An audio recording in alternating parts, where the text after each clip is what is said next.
Ma'am, thank you so much. Ang laking tulong ng mga videos niyo po sa akin. LPT na po ako, March 2024. Hi teachers! Hi LPTs! Hindi na future LPTs! And syempre para sa mga future LPTs din po.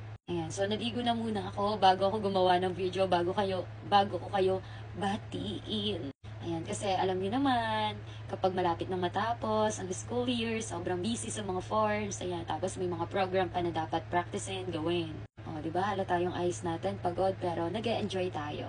At ayun na nga, congratulations po sa mga pasado, sa mga kasama sa list of passers, sa mga nakita ang pangalan. Para sa inyo yan, para sa iyo yan. So, lahat ng pagod, puyat, sakripisyo, kung ano man yan na pinagdaanan mo, you deserve that. Pasalamatan mo na ba si God? Mga magulang mo? Mga taong nakatulong sa iyo? Kahit minsan yung mga chismosa o marites na nagpa-inspire, nag-motivate sa iyo na mas galingan mo, di ba? Let's be thankful sa lahat ng bagay, positive or negative. And maraming salamat po sa mga nagpi-PM sa akin, may mga DM na nagpapasalamat. Pero lagi ko po sinasabi, it's not because of me. Dahil po sa inyo yan, kasi deserve niyo yan, kasi kayo, magaling kayo.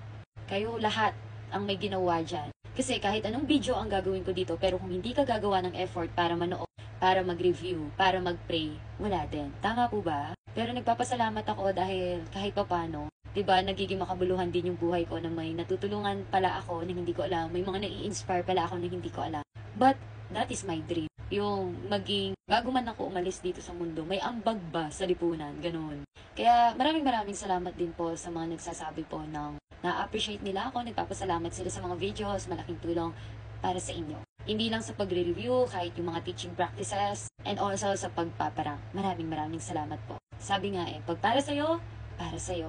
At para naman sa mga hindi pa nakita ang kanilang pangalan sa list of passers, huwag kayong mag-alala. Kasi may tamang panahon. Basta huwag kang susuko. Kasi kapag gusto mo yan, mahal mo yan, ipakita mo, huwag kang agad susuko. Nagpapakipot pa ang lisensya mo. Huwag mong iisipin na hindi ka magaling, na hindi ka matalino. Kasi kahit mga matatalino, bumabagsak rin po. It's about right time. Huwag susuko, habang may buhay, may pag-asa. At sa lahat ng mga kilala natin na pumasa, let's congratulate them. Let's be happy for them. Huwag niyo silang sasabihan na, ngayon lang yan, masaya ka. Pero hindi niyo alam yung reality pagkatapos niyo nakuha yung lisensya ninyo. Yung lisensya ninyo, hindi niyo magagamit din.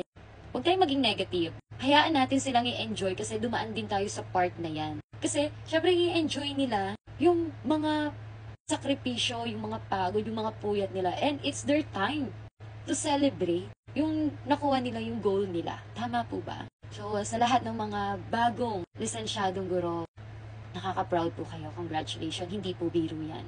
At sa mga hindi ngayon nakasama sa mga list of passers, kung may kilala man kayo, hug them, encourage them. Kasi hindi naman sa lahat ng oras, sa lahat ng bagay makukuha natin yung gusto natin. Like me, hindi sa lahat makukuha natin. But always look. Tignan nyo lagi yung positive side. Ano kaya yung dahilan? Bakit hindi ako pumasa? Ano kaya yung dahilan? Or ano yung dapat ko pang gawin sa susunod para pumasa ako? Everything has reason. At may tamang panahon. And while waiting for the next exam, eto, mag-review ka pa. Pero alam mo, yung pagre-review mo, enjoyin mo lang. Huwag mong masyadong dibdibin. Kumbaga, gawin mo yung lahat ng kaya mo. Gawin mo yung best mo. And surrender everything to God. Kasi kapag kay Lord mo yan sinurrender, hindi ka ganun sobrang masasaktan. Tulad ako, sinusurrender ko yung mga bagay na minsan kapag sobrang attached kasi ako, tapos sarili ko yung inisip ko, ako may gawa nito, ako nagpakapuyat nito. Doon tayo nasasaktan. Pero kapag sinurrender mo yan, alam ni Lord kung saan kanya dadalhin. Pag sinurrender mo sa kanya, hindi ka matatakot. Bakit? Kasi hindi ka pababayaan ni Lord. Kasi may mas maganda siyang plano para sa'yo.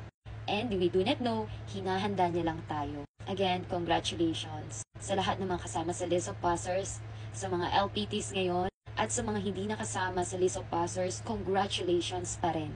Mas nakaka-proud kayo, laban ulit. Laban lang, kaya yan. At yun lamang po. Thank you po.